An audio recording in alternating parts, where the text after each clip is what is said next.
La idea de este encuentro un poquito es el profundizar en ese aprendizaje de esos nuevos recursos y estrategias en lo que es el campo de la salud digital y ampliar esos conocimientos y oportunidades de lo que es el desarrollo laboral y o profesional. ¿Vale? La agenda de hoy va a ser, pues, primero de todo, nos va a acompañar la doctora Begoña Jiménez, que también es fisioterapeuta y doctora, luego la introduciré como merece. Nos va a hablar un poco de esa introducción de la salud digital, el e-health que llamamos en lo que es la enfermedad respiratoria crónica. Luego yo os voy a hablar un poquito, os voy a dar unas pinceladas muy a grosso modo de lo que es la importancia del respeto, de la privacidad de la información personal. Y por último, de nuevo, Begoña os va a hablar de ese manejo y mejora de lo que es la adherencia al tratamiento, ¿no? Con el estudio clínico Japier que hizo ella y con el que hizo el doctorado, y os va a explicar los casos reales. Y por último, esperemos que nos dé tiempo a esas cuestiones, pues, para poder hacer ese debate, y si alguien tiene cuestiones y preguntas, pues que nos la pueda hacer y poderos dar nuestro feedback. Antes de todo, antes de empezar, me gustaría informar que, aparte de este webinar, podéis complementar toda esta información y profundizar mucho más en ella a través de este curso de forma gratuita del que disponemos en la Fundación, ¿vale? Que es un curso en lo que es formación en salud digital, y aquí podéis ver un poquito los módulos en los que profundiza cada tema.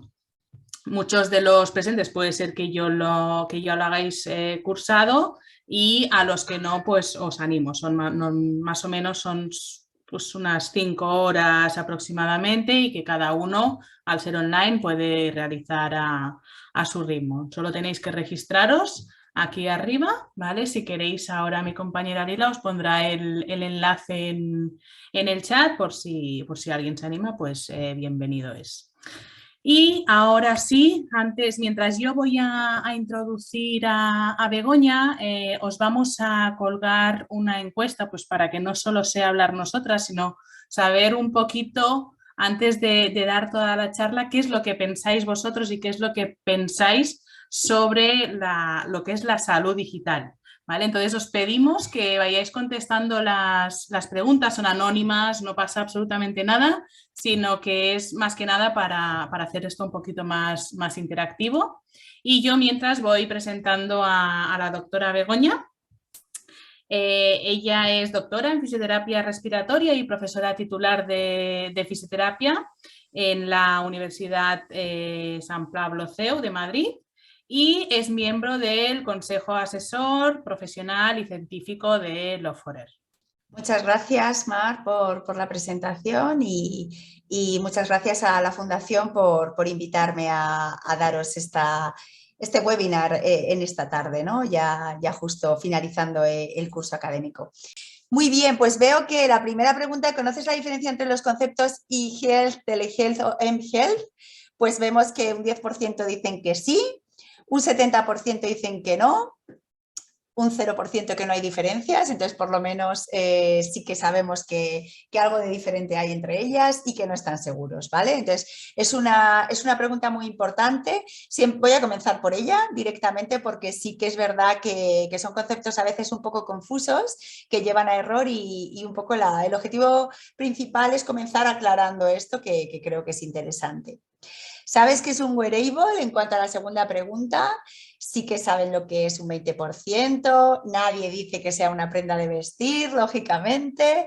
Hay un 60% que dicen que no saben lo que es, y un 20% que no están seguros. Entonces, por lo que vamos viendo ya, a priori es interesante hablar de las diferencias entre los conceptos de e-health, explicar también en general qué es un wearable y para qué nos puede servir. Y esta tercera pregunta nos dice que si permiten los wearables la monitorización y seguimiento. Algunos dicen que no, otros dicen que sí, otros dicen que no están seguros. El 50% dicen que sí. Esto me sorprende, porque un 50% dice que sí que lo permiten pero anteriormente un 60 decían que no sabían lo que es. Entonces estas dos respuestas no cuadran mucho, pero bueno, explicaremos qué permiten y qué son. Y finalmente, bueno, hay 5 preguntas. ¿Crees que el seguimiento remoto de los pacientes podría mejorar su implicación en los tratamientos? Un 70% nos dicen que sí. Esto es muy interesante, esta respuesta. De hecho, entiendo por qué estáis aquí en este webinar de salud digital y claramente es porque confiáis en que la salud digital nos ayude o nos permita seguir o tratar a los pacientes. Y un 30% dicen que solo en determinados grupos, que puede tener su sentido, ya luego lo debatiremos al final. Y la última pregunta, ¿la telerehabilitación puede sustituir a la práctica clínica, verdadero o falso? Y no estoy seguro. Y un 70% dicen que falso, lo cual, bueno, pues es bastante significativo y espero que al final de esta charla podamos debatir también si es verdad, ¿no? Si es verdad que la telerehabilitación podría sustituir o no, o la vamos a contemplar como un complemento a nuestra práctica habitual, pero nunca como un sustituto, ¿no? Entonces, bueno, es interesante estos resultados para saber de dónde partimos y entonces con ello pues ya procedo un poco a contaros en estos minutitos una introducción y luego daré paso a Mar antes de contaros el estudio que llevamos a cabo. Entonces, bueno, me gustaría hablaros en primer lugar de las estrategias eHealth o lo que es la telehealth en general y cómo estas tecnologías nos van a ayudar en los tratamientos de fisioterapia respiratoria o los tratamientos en general en la enfermedad respiratoria crónica, ¿no? Sobre todo centrándonos en cómo mejoran la adherencia a los tratamientos, que veremos ya que es un problema bastante importante en estos núcleos de población, ¿no? Entonces, bueno, pasamos a continuación a la siguiente diapo. A ver si... aquí está. Entonces, en primer lugar, como podéis ver aquí, el concepto de telehealth, ¿no? Vamos en primer lugar con la eHealth. La eHealth como concepto general sería el abanico, ¿no? El abanico completo. La eHealth sería la utilización de las tecnologías de la información y la comunicación, sea de la forma que sea, para la gestión de los servicios de salud, para la gestión de los recursos, para la gestión de los servicios, para la gestión de la comunicación, de todo aquello relacionado con la salud. Pero dentro de este abanico amplio de eHealth, donde podremos gestionar datos, hacer consultas, optimizar recursos, es decir, todo lo que es la estructura en global, nos encontraríamos con la parte de telehealth. Es decir, la telehealth, la telemedicina, el telecuidado, estarían englobados dentro de la eHealth, del abanico entero, ¿no? Por lo tanto, ¿qué sería la telehealth? Podríamos diferenciar en este sentido dos aspectos importantes. La parte dentro de la telehealth competente o relativa al paciente, que recibe el nombre de telecuidado, y la parte dentro de esa telehealth correspondiente o relativa al personal sanitario, que recibe el nombre de telemedicina. Por lo tanto, la telehealth sería, dentro de este abanico grande de eHealth, el poder prestar de forma remota servicios de salud a los pacientes, y dentro de esta prestación remota de servicios estaría la telemedicina como lo que compete al personal sanitario, es decir, las plataformas que pueda utilizar el personal médico para hacer sesiones online, para gestión de datos, para hacer seguimiento de pacientes, todo lo que le compete al personal sanitario. Y el telecare sería cómo el paciente hace uso de estas tecnologías para su autocuidado, para la gestión de su enfermedad y para su tratamiento.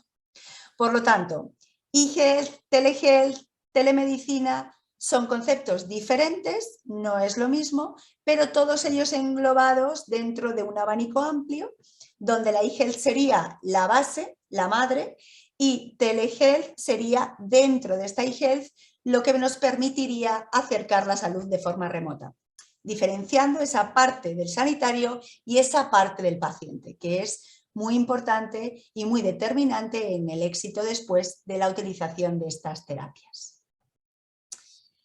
¿Qué nos va a permitir esto?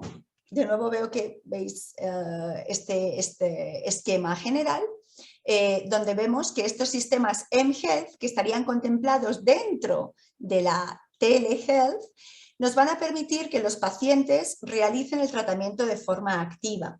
Nos van a permitir que cambien su actitud, es decir, la mHealth estaría dentro de esa parte, digamos, de telecuidado y sería como los pacientes utilizan las plataformas, en este caso puede ser un móvil, un teléfono móvil que hace referencia al concepto mobile health, o puede ser un dispositivo de vigilancia remota o una tablet, es decir, dispositivos que le van a permitir al paciente gestionar de forma autónoma su tratamiento.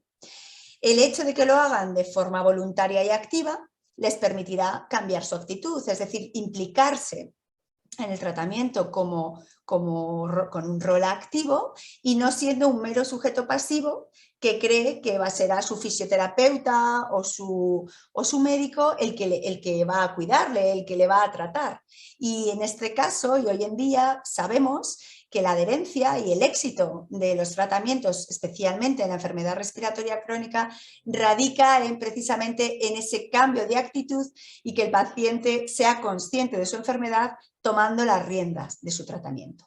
Este aspecto que sabemos hoy en día que es determinante nos lo va a permitir la utilización de este tipo de tecnología. Y con ello conseguiremos, como veis, que los pacientes puedan autocuidarse. Se puede realizar un control de las exacerbaciones porque vamos a tener una detección precoz de los síntomas, vamos a prevenir, por lo tanto, la progresión de la enfermedad. Nos permitirá controlar su actividad física, que sabemos que es uno de los elementos claves en el mantenimiento de los efectos a largo plazo de los tratamientos respiratorios.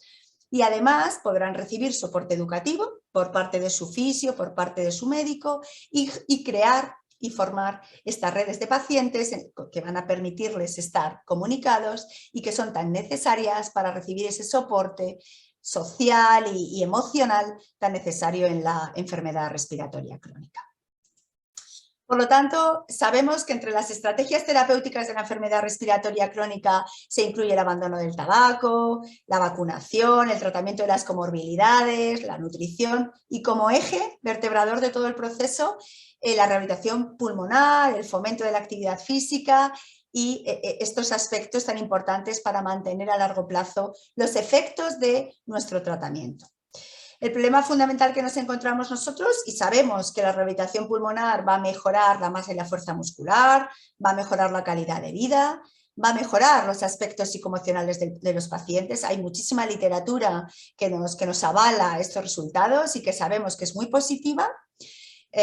Sobre todo entre los componentes de la rehabilitación pulmonar, fundamentalmente la parte de la actividad física, y cómo vamos a enlazar esta parte de la rehabilitación pulmonar y sus efectos a largo plazo con las nuevas tecnologías, qué relación tienen, qué efecto o cómo las vamos a poner en común. Bueno, pues fundamentalmente esta relación ha surgido fundamentalmente por los problemas que surgían a largo plazo con la rehabilitación pulmonar, ¿no? Sabemos que los efectos de estos tratamientos nuestros duran entre 6 y 9 meses y sabemos que hay una falta de adherencia muy importante por parte de nuestros pacientes a la realización de estos tratamientos a largo plazo. Por lo tanto, se han generado hoy en día la creación de este tipo de plataformas o la telemedicina como la solución a esta falta de adherencia.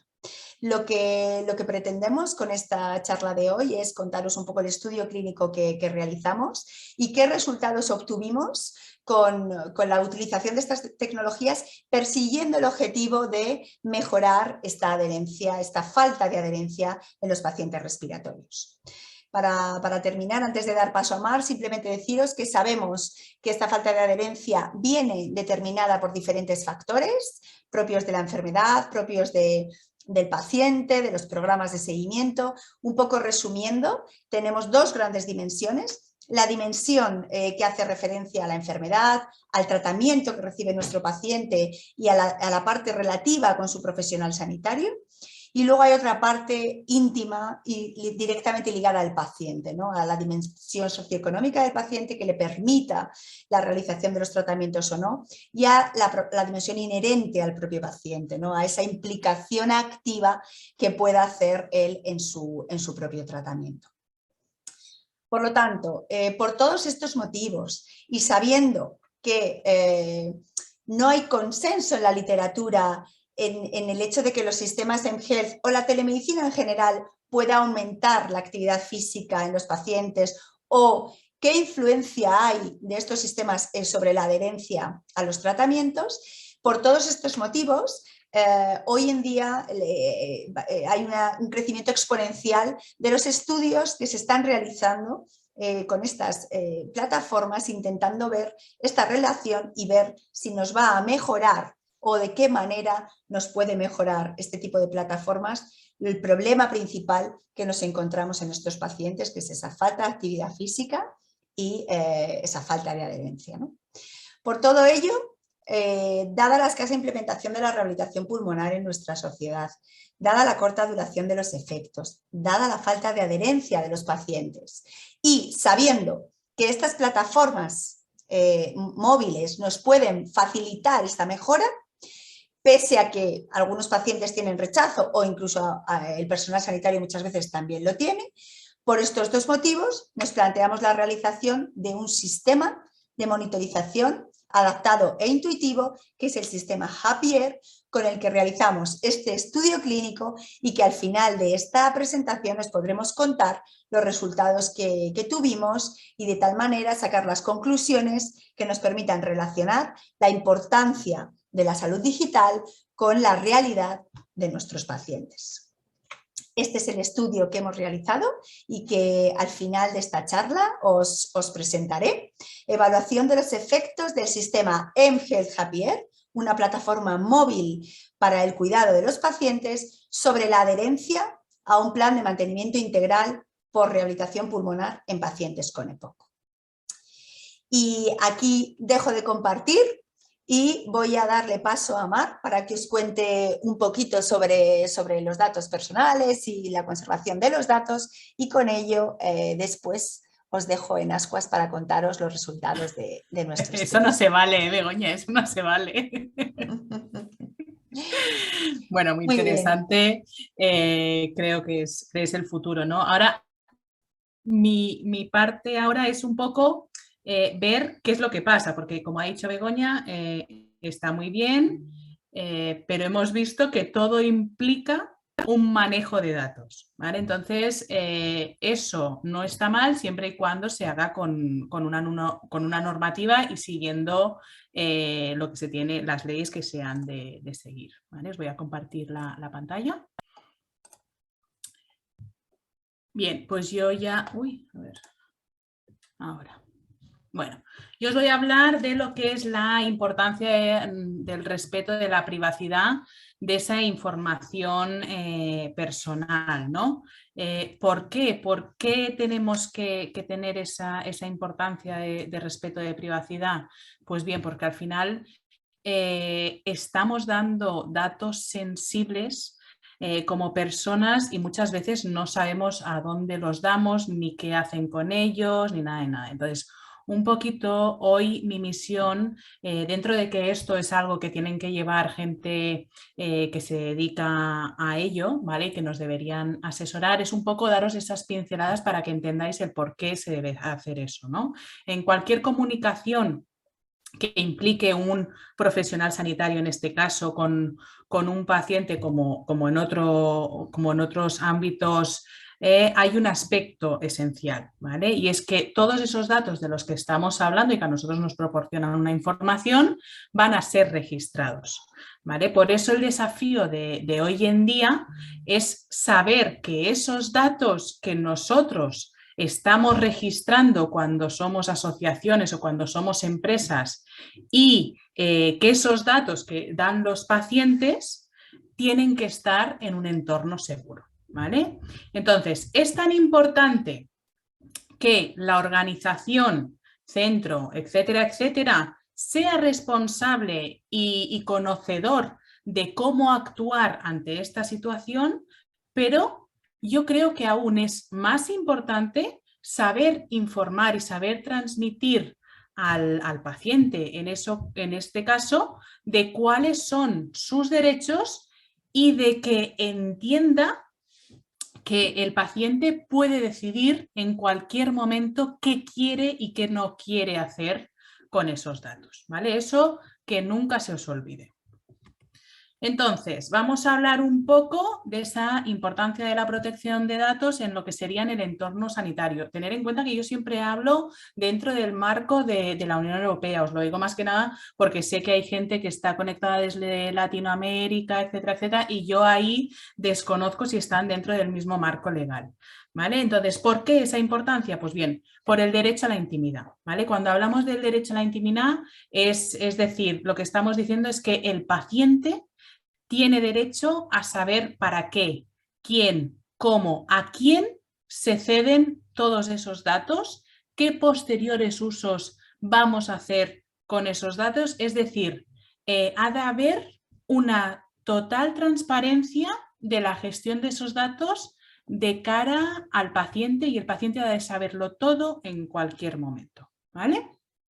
Lo que llamamos la deontología de los profesionales sanitarios. Todos sabemos que los profesionales sanitarios tenemos el deber de secreto en relación a la información que nos relata el paciente, aparte que son datos sensibles. Y debido a esto, que cada vez se realizan más registros de datos, tenemos que tener en cuenta que todos estos registros de datos no dejan de ser un activo y un aliciente para las organizaciones, ¿vale? Es decir, un activo para las organizaciones. De hecho, los datos de sanidad y los datos de todas estas cosas se pueden llegar a manejar en el mercado negro y están muy valorizados, más incluso que datos de bolsa. Entonces hemos de tener mucho cuidado porque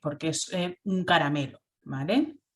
Y entonces, pues bueno, más que nada hemos de saber cómo actuar y actuar en consecuencia como profesionales que somos. Y luego el tema de la autorresponsabilidad del paciente y de las organizaciones.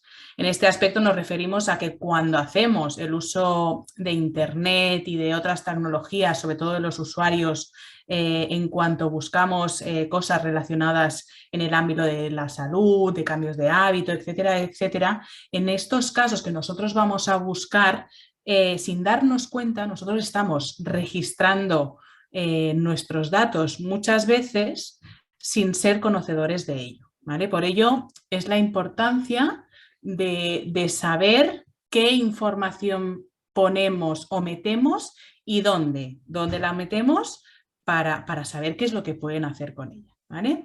Por eso, como usuarios siempre hemos de verificar y exigir de la importancia de que cualquier organización, cualquier empresa cumpla con esa RGPD. ¿Sí? ¿Qué supone esto a nivel de la Unión Europea? Pues bien, una mayor responsabilidad proactiva de las organizaciones, han de ser conscientes, las organizaciones sobre todo han de tener muy claro para qué las quieren, qué van a hacer con esos datos, cómo los voy a generar y que aporten siempre ese cumplimiento de la normativa, ¿no? Que tengan unos principios generales. Es decir, ha de haber una base jurídica en ese aspecto, que sepan ese análisis del riesgo que supone ese tratamiento de datos. Es verdad que el tener esos datos, hemos dicho que nos da mucha información, con lo cual nos aporta muchísimos beneficios, pero ojo, también puede tener riesgos desde el punto de vista de derechos y libertades para nuestros pacientes, ¿vale? Es decir, ¿cómo les puede afectar? Imaginaros que yo tengo unos datos de un paciente y esos datos yo luego digo algo de esos datos y luego no le contratan en un trabajo, pues porque son datos sensibles y son datos sanitarios. Entonces, bueno, ojo, porque también puede suponer un riesgo para las personas, ¿no? Y haber generado, es bueno que se haya generado la categoría especial de salud, es decir, dentro de la Ley de Protección de Datos hay como subcategorías y al hacer esta especial de la salud lo que se ha hecho es reforzar esa sensibilidad en este campo. Bien, entonces, como conclusiones, porque ya os digo, no os quiero marear mucho, me gustaría compartiros esta diapositiva que presentó Ana Delgado. Ella es miembro del patronato de Lovexer y abogada experta en Derecho de Salud, formada en Derecho Internacional y con amplia experiencia en la gestión sanitaria y en la industria farmacéutica, y ha participado en varios proyectos europeos. Esta es una diapositiva que ella presentó en la cumbre, en la tercera cumbre iberoamericana que hicimos hace unas semanas desde aquí, desde la fundación. Entonces, bueno, esta nos habla de la importancia de tratar nuestros datos personales de salud, es decir, que qué aspectos beneficiosos como usuarios nos puede aportar siempre que cumplamos esa normativa, ¿no? Entonces, aquí, sobre todo, me gustaría remarcar dos aspectos. Bueno, pues que nos aportan una mejor asistencia sanitaria. ¿Por qué? Pues porque al final conocemos mejor al paciente, es decir, si nosotros no tenemos esta telemedicina, esta salud digital, no podemos, es imposible poder hacer un seguimiento diario del paciente a no ser que esté hospitalizado, ¿vale? Y cuando estamos hablando de pacientes crónicos, creo que todo dato que podamos aportar y cuantos más datos nos puedan aportar, mayor va a ser la forma de visualizar cómo está ese paciente y nos podremos adelantar a muchas consecuencias que a veces no tenemos en cuanto a medicación, tratamiento, etcétera, etcétera. ¿Vale? Entonces es un beneficio el seguimiento estrecho del paciente y el entender su día a día. ¿Vale? Y luego, lo que os digo, el tener un histórico del paciente que nos permite entender esa evolución y en base a eso a lo mejor podemos tomar una decisión o otra porque vemos que el paciente mejora o empeora, ¿vale? Entonces eso por un lado y luego por el otro mejorar la calidad de los datos para usos secundarios. ¿Cómo? Pues sobre todo como elemento fundamental para avanzar en los cuidados de los pacientes, ¿vale? En los propios pacientes que nos están generando los datos, como en esos futuros pacientes que puedan padecer esta enfermedad. Y algo muy importante en el avance de las tecnologías, sobre todo en la inteligencia artificial, ¿vale? El poder adelantarnos con esos algoritmos a raíz de obtener todos esos datos para adelantarnos a los acontecimientos y reaccionar de forma prematura a todo lo que puede pasar, ¿no? Entonces, bueno, sabemos que estos datos nos pueden aportar muchos beneficios, pero siempre que tengamos claro cómo hacer uso de ellos y siempre bajo cualquier normativa, rigiendo la normativa que esté vigente, ¿no? Entonces, como conclusiones, bueno, recordaros que el entorno digital ha llegado para quedarse y yo creo que sobre todo se ha visto acelerado con la llegada del COVID por la necesidad que tenían esos pacientes crónicos y no crónicos de esa monitorización. Como dices, Mar, el entorno digital ha llegado para quedarse, pero efectivamente es muy interesante el tema de la protección de los datos, sobre todo para darles a los pacientes esa seguridad que necesitan. Ha llegado para quedarse, pero es muy nuevo, hay todavía mucha desconfianza, tanto pues por sus propios datos, por saber utilizarlo, por todas estas cosas, y entonces una de las claves yo creo que es esta, ¿no? Que los pacientes confíen y tener todo en un entorno seguro para que se impliquen y para que lo puedan utilizar. Así que es otro de los puntos pues, a tratar y a tener muy en cuenta en este aspecto. Bueno, pues ya vamos a ir entrando de lleno en qué nos aportó a nosotros la experiencia de la utilización de este tipo de sistemas con los pacientes, ¿no? Es decir, explicaros un poco el caso real, ¿no? El estudio que nosotros llevamos a cabo, voy a intentar contároslo muy brevemente, porque fueron pues casi 4 o 5 años de estudio, sin contar con el diseño de la plataforma y todo lo demás. Fue un proceso muy largo, pero muy satisfactorio al final, pero muy largo, ¿no? Y con muchas dificultades en los comienzos. Entonces, os lo voy a contar brevemente en unos 10 o 15 minutos, porque sí que me gustaría, sobre todo, que nos quede un poco de tiempo al final para hacer un pequeño debate o para que nos planteéis vuestras dudas. Entonces, el estudio realmente consistía en comparar un grupo de pacientes que iba a utilizar el sistema mHealth Happier, este sistema que creamos, que os contaré después con un poquito más de detalle, y un grupo control que no iba a utilizar este sistema, ¿no? Entonces, pretendíamos valorar el nivel de adherencia a un programa de mantenimiento por rehabilitación pulmonar, que consistía el programa en fisioterapia respiratoria y actividad física. Entonces, ver cómo los pacientes, utilizando esta plataforma, mejoraban su adherencia al tratamiento, es decir, básicamente si lo realizaban o no y de qué manera lo hacían, ¿no? Y además de eso, de forma secundaria, valorar si mejoraba la calidad de vida, la capacidad física y la función pulmonar a largo plazo, ¿no? Objetivos ya secundarios que pensábamos que si el paciente realizaba su tratamiento, pues lógicamente debían mejorar estas variables también, ¿no? Y ya por último, evaluar como objetivos menos específicos el nivel de usabilidad de este sistema Happier, objetivo que valoramos únicamente en el grupo Happier, el grupo que utilizó esta plataforma, lógicamente no en el grupo control, ¿no? Entonces, ver si fueron capaces de usarlo, qué les parecía beneficioso, qué no, si tuvieron dificultades, etcétera.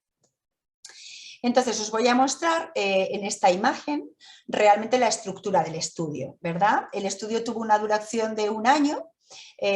A priori, durante los 2 primeros meses, los pacientes, tanto del grupo Happier como del grupo control, realizaron su proceso de rehabilitación pulmonar. El proceso de rehabilitación pulmonar estándar según los protocolos que tenemos en nuestro país, que tiene 8 semanas de duración. Y una vez que terminaron ese programa de rehabilitación pulmonar, ambos grupos fueron instruidos en el programa que tenían que hacer a largo plazo de mantenimiento en su casa. Ambos grupos tenían que hacer un programa de fisioterapia respiratoria y ejercicio físico que se les ha pautado, se les pautó en el hospital en base a lo aprendido durante esas 8 semanas de rehabilitación pulmonar. La diferencia fundamental entre ambos grupos radicaba en que el grupo Happier realizó ese programa, pero a la vez utilizaba una aplicación móvil, que era la aplicación Happier, que le permitía realizar diariamente una serie de registros en esa plataforma, de preguntas que se le hacían, de introducir los datos del ejercicio que había realizado. Ahora lo veremos con mayor detalle. Mientras que el grupo control no realizó seguimiento alguno. Este grupo realizó el programa por su cuenta, que le prescribió su neumólogo o su fisioterapeuta, pero en ningún momento se llevó un control mediante un teléfono móvil ni mediante nada de lo que iba realizando. Únicamente acudió a sus revisiones mensuales, es decir, a los 6 meses se les realizó una evaluación y al finalizar el año de seguimiento otra evaluación en el hospital, pero no realizó evaluaciones intermedias. El programa Happier contemplaba, esta es la estructura fundamental del programa, aquí podemos ver a los pacientes justo al finalizar la rehabilitación pulmonar, donde se les instruía sobre cómo utilizar esta aplicación móvil, y como podemos ver, el paciente y el cuidador están en el centro de todo este proceso. A un lado de esta plataforma estaría el fisioterapeuta, el educador respiratorio que iba a hacer el seguimiento del paciente durante todo el estudio. Y además es una plataforma que le permitía al paciente pues, hacer prevención, orientación en diagnóstico, contactar con un educador en el caso de que tuviera problemas, automanejo, etcétera. Y en el otro lado de esta plataforma estaba la parte del personal médico, ¿no? Del fisio, del médico que guiaba a ese paciente y que podía también en todo momento consultar los datos que el paciente iba a ir introduciendo en esta aplicación móvil durante todos estos meses de seguimiento. Por lo tanto, una doble interfaz, por un lado paciente como centro vertebrador, como eje de todo este proceso, y por un lado la parte que le compete a él, esto que hablábamos antes de telecuidado, la utilización de estos dispositivos para el manejo de su enfermedad, y por otro lado la parte de telemedicina, que es la utilización por parte del personal sanitario de este tipo de sistemas para seguir a sus pacientes, para proporcionarles asesoramiento o tratamiento de forma remota. Y aquí tenemos, en todo este proceso, tenemos ambos aspectos, ¿no? Todo ello con la utilización de un móvil, mHealth, en el caso del personal sanitario, con la utilización de las plataformas que le permiten ese control y registro de todos los datos, y todo ello englobado en ese sistema grande de eHealth que hemos contado al principio. Os voy a enseñar unos ejemplos de la interfaz del look and feel de esta aplicación móvil que nosotros utilizamos. Llevó muchos meses, incluso años, su diseño. En todo momento intentamos que fuese una aplicación fácil, de diseño intuitivo, que no generase rechazo o reticencias por parte de los pacientes a utilizarlas. Tenemos que tener en cuenta que los pacientes con EPOC son normalmente pacientes ya de edad avanzada, que en algunos casos tienen ciertas dificultades en el manejo de este tipo de tecnología. Por lo tanto, en todo momento la clave era que ellos pudieran tener un fácil acceso, que fuese fácilmente legible, entendible y demás. Como podéis ver, este era el menú principal con mi plan de cuidados, mi educador, mi evolución, mis pasos, es decir, una serie de partes que incluía la aplicación. Dentro de mi plan de cuidados pues tenía diversos ítems: cuidado pulmonar, saturación, ejercicio físico, estado de ánimo.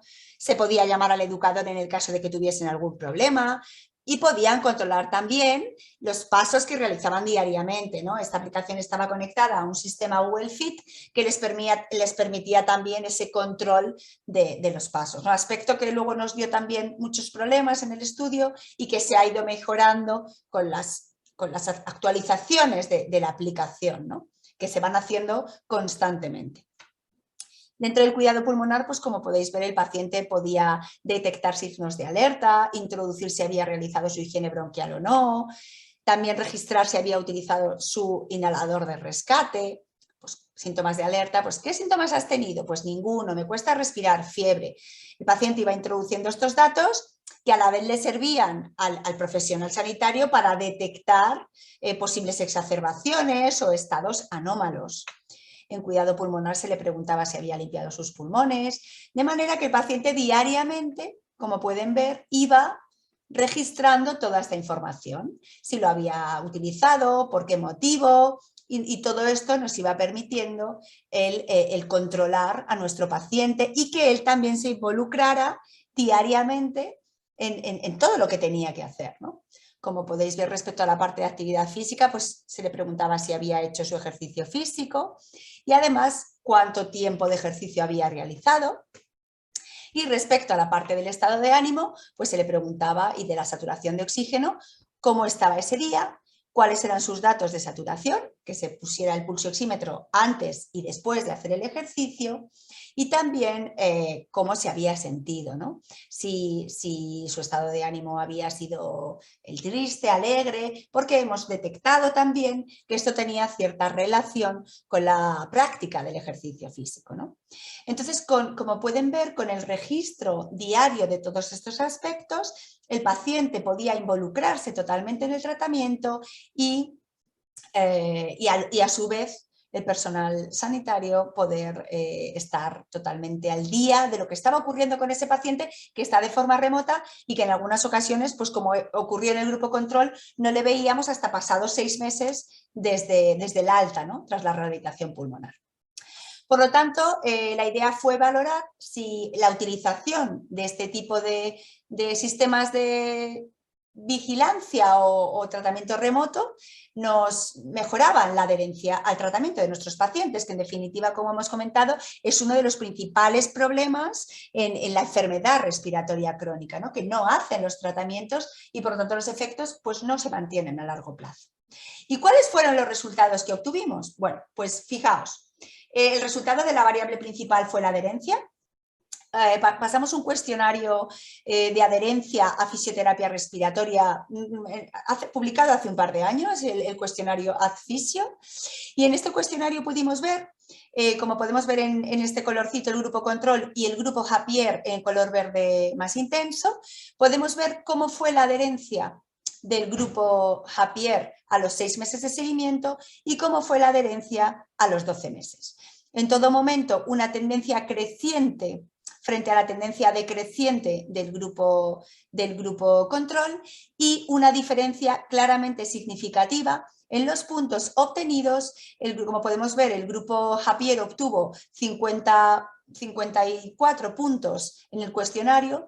El cuestionario, deciros que tiene un total de 60 puntos, es la puntuación máxima que significaría la máxima adherencia, y el grupo Japier obtuvo 54 puntos, frente a los 42 puntos obtenidos por el grupo control. De tal manera que pudimos ver cómo la adherencia mejoraba claramente de forma significativa en el grupo Japier frente al grupo control. Y así nos lo reflejó los resultados estadísticos del análisis a posteriori de todos los datos de adherencia.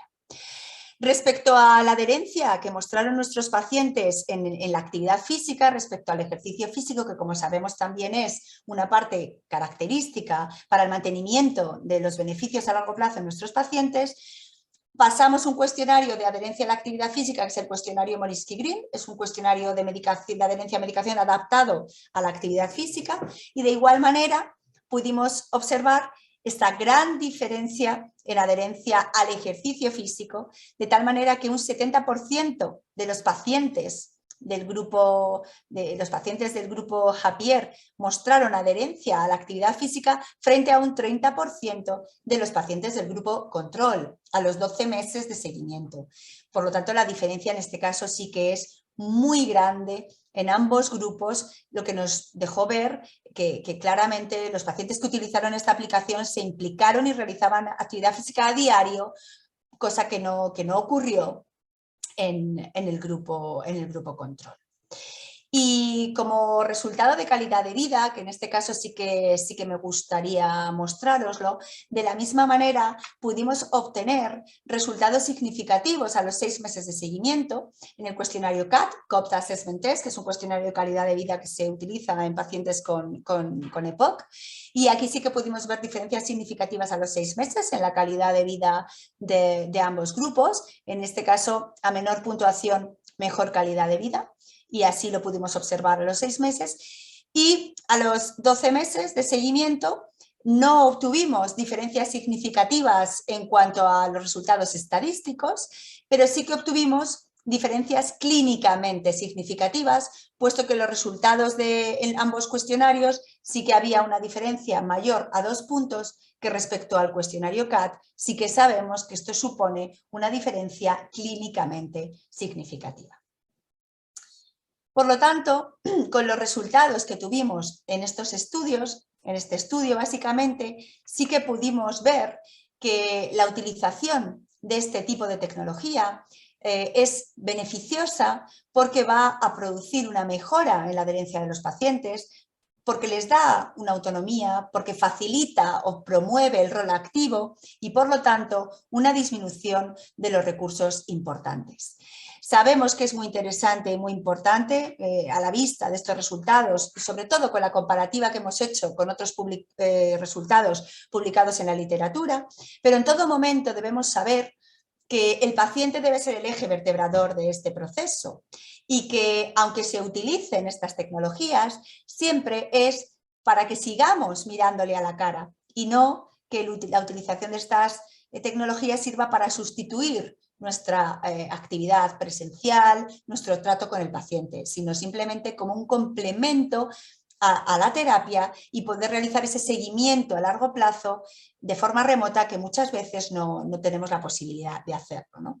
Es decir, nos va a permitir el seguimiento de los pacientes y, por lo tanto, como conclusiones principales de nuestro estudio puedo exponer que los pacientes que utilizaron este sistema mHealth mostraron un alto nivel de adherencia a largo plazo y superior al obtenido por los pacientes no monitorizados. De la misma manera, el sistema mostró un alto nivel de usabilidad, pese a que había ciertas dudas con la respuesta que iban a tener este tipo de pacientes. Tuvimos muy pocos abandonos del estudio por este motivo, por el motivo de la nueva tecnología, y en general el nivel de usabilidad fue muy interesante.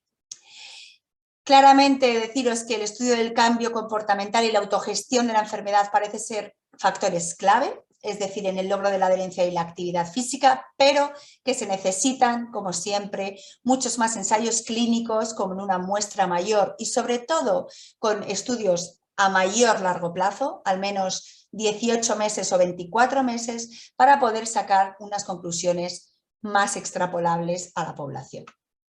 Por lo tanto, como futuras líneas de investigación, el seguir diseñando programas que trabajen en las estrategias de cambio comportamental, el empoderar al paciente y a su autogestión, que parece ser la clave para el éxito, corresponsabilidad en la terapia, es decir, paciente implicado y personal sanitario también, siempre con una relación de comunicación entre ambos, llegando a acuerdos, tomando decisiones en conjunto, con un enfoque holístico de la enfermedad, es decir, todos los aspectos biopsicosociales del individuo, no únicamente la parte de la enfermedad, y los sistemas mHealth, por supuesto, como complemento a nuestra terapia, nunca como sustitutivo.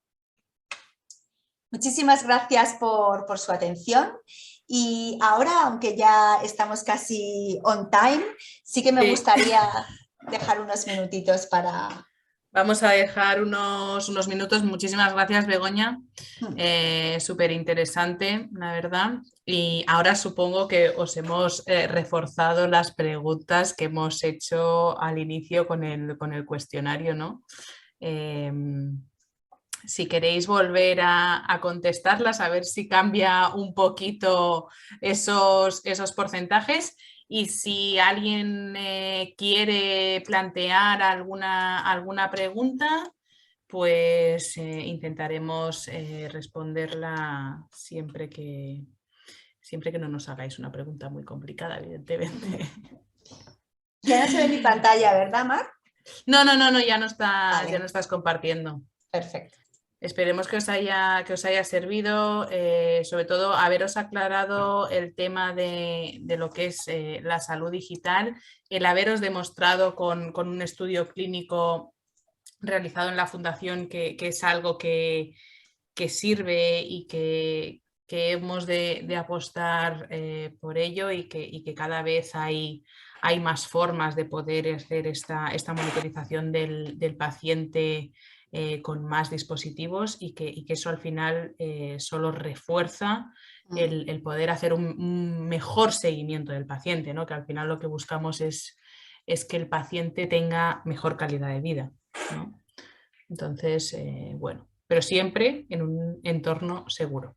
Eso es. Es verdad que no hemos hablado de los wearables, al final no ha dado tiempo para tanto. El wearable al final es la forma de hacer el seguimiento de los pacientes, ¿no? Con qué dispositivos, pues por ejemplo, yo os he comentado que nuestra aplicación permitía el que los pacientes se conectaran con Google Fit y pudiéramos obtener los datos de la actividad física, pero por ejemplo hay algunas situaciones en las que son, en vez de esa conexión directa de la aplicación con esas plataformas, muchos pacientes llevan dispositivos, pues por ejemplo como puede ser un reloj que nos cuenta los pasos, la frecuencia cardíaca o Polar o camisetas que también van registrando estos datos. Hay un millón de dispositivos que nos van a permitir obtener datos de salud del paciente en tiempo real y de tal manera que puedan ser volcados a su vez en una plataforma general para que el personal sanitario lo pueda ver, ¿no? Entonces, bueno, es como complementamos este seguimiento de los pacientes, ¿no? Además de con las aplicaciones móviles, ¿no? Totalmente, incluso de signos vitales, de auscultación, o sea que es que... Bueno, lo dicho, muchísimas gracias a todos, esperemos que hayáis disfrutado y nada, os esperamos en futuros webinars y poder seguir dándoos esa información y seguir mejorando la calidad de vida de nuestros pacientes.